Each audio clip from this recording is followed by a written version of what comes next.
get to the question and answer period, I have a couple of announcements I wanted to share with you. An event is going to be happening in Lebanon, in Beirut, in the summer, the third week of July. And it is George Galloway's Summer University of Palestine, which is the second time that it's happened. And we're hoping to build a large contingent of activists from across Canada to go and to participate in that event this summer. So I want to draw your attention to the tables inside the lobby at the end of the event and make sure that you pick up leaflets so you can find out how you can get involved and be part of the mobilization of activists right across Canada to participate in the Summer University of Palestine. You can imagine what an amazing event this is going to be this summer in the wake of the revolutions that are underway across the region right now. The second announcement is an appeal for support from all of you. As you know, this event has been organized by the Toronto Coalition to Stop the War, and for every single event or struggle that's underway, we have been part of those mobilizations. We organized this event on very short notice because, of course, we wanted to make sure that we had an audience here for Mr. Galloway and a chance to discuss it in exchange. So there will be people circulating through the crowd tonight with buckets, and we're going to ask you, if you can, to make a donation to however you can to help us carry on with the work we do. We have one large mobilization coming up on April 9th. It's a rally to end the war, an occupation of Afghanistan, and to bring home the troops, the Canadian troops from Afghanistan. So if you can make a donation, we encourage you to be generous. The buckets will be passing through the question and answer period. So thank you for coming and for being very generous. We're going to have a question and answer period now. So I'm going to take, if people could just put their hands up really high, I'm going to take 3 questions at a time.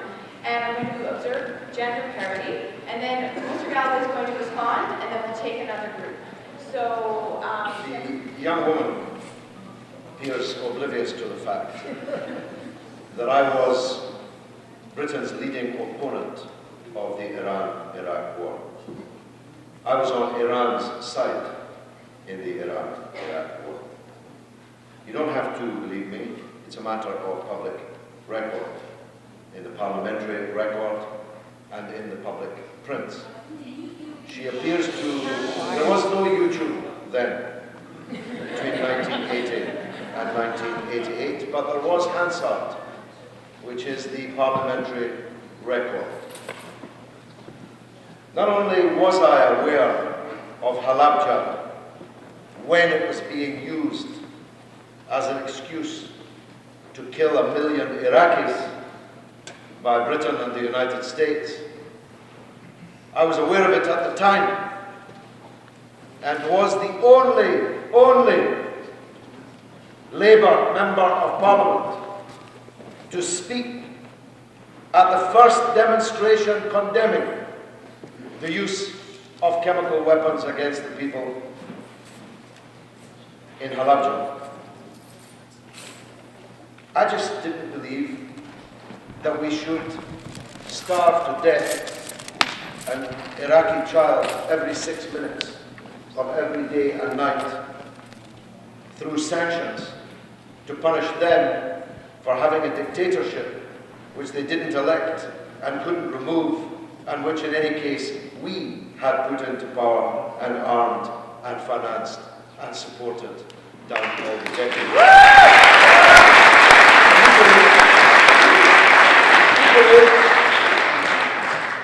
I'm not a supporter, as I wasn't a supporter of Saddam Hussein, neither am I a supporter of President Ahmadinejad in Iran.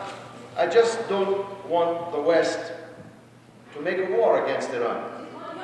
I don't want the West to bomb your country. I believe that your country has a right to nuclear energy. Indeed, when the tyrant Shah, I don't know if you agree with that appellation, but to me he was the biggest tyrant of them all. When the tyrant Shah, you don't afford that one, I see. How revealing. The tyrant Shah, America, begged him to build nuclear power plants using their technology throughout the 1970s. I don't believe that Iran should be sanctioned and threatened for having no nuclear weapons, while Israel can build a mountain of hundreds of nuclear weapons.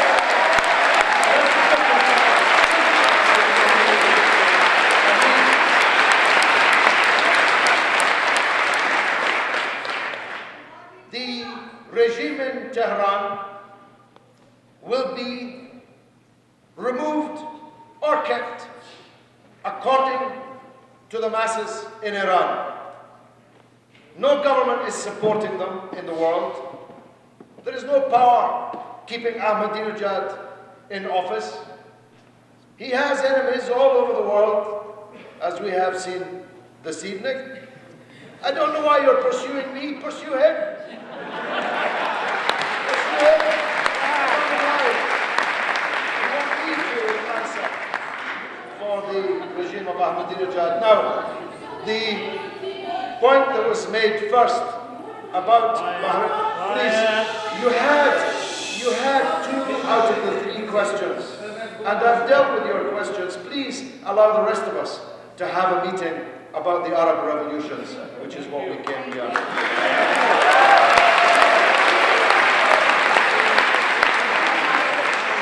In Bahrain, the young man is anxious about Bahrain being the first of the Arab revolution in the GCC area. But of course, if Bahrain succeeds in having a revolution, it might be the first, but it will not be the last.